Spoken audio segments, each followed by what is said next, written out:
कैलाश की कुछ शक्तियां ऐसी हैं जो केवल युद्ध नहीं लड़ती, वे मनुष्य के भय, अहंकार और मृत्यु पर भी राज करती हैं। रोम। उस रात कैलाश के ऊपर काले बादल मंडरा रहे थे। बर्फीली हवाओं के बीच 5 और शिवगण प्रकट होने वाले थे। 1. गणेश, बुद्धि के अधिपति। सबसे पहले कैलाश में गूंजा एक मधुर मंत्र और प्रकाश के बीच प्रकट हुए गणों के स्वामी गणेश। विशाल मस्तक, शांत आंखें और चेहरे पर दिव्य मुस्कान।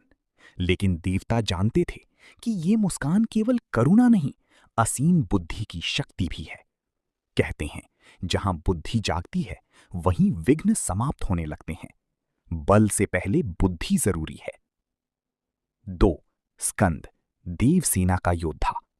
अचानक आकाश में एक दिव्य प्रकाश फैला और एक विशाल मोर पर सवार योद्धा कैलाश पर उतरा।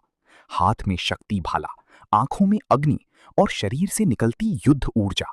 ये थे कार्तिकेय, देवताओं की सेना का सबसे युवा सेनापति। कहते हैं, जहां भय समाप्त होता है वहीं से नेतृत्व शुरू होता है। 3.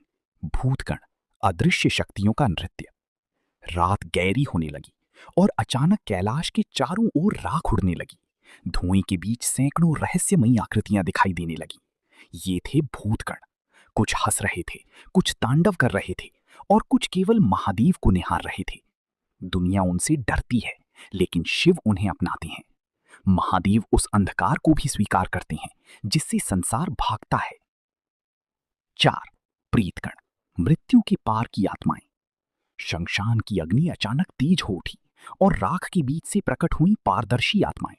उनकी आंखों में पीड़ा भी थी और मुक्ति भी। ये थे प्रेतगण। कहती हैं, कुछ आत्माएं मृत्यु के बाद भी भटकती हैं, लेकिन शिव उन्हें भी अपने चरणों में स्थान देते हैं। जहां संसार समाप्त होता है वहां से शिव का मार्ग शुरू होता है। 5. पिशाचगण, अंधकार की प्रहरी।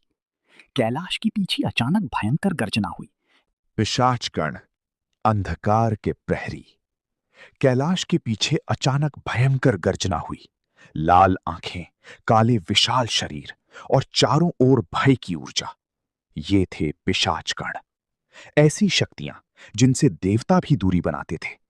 लेकिन महादेव ने उन्हें भी अपनाया, क्योंकि शिव केवल प्रकाश के देव नहीं, वे संपूर्ण अस्तित्व के स्वामी हैं।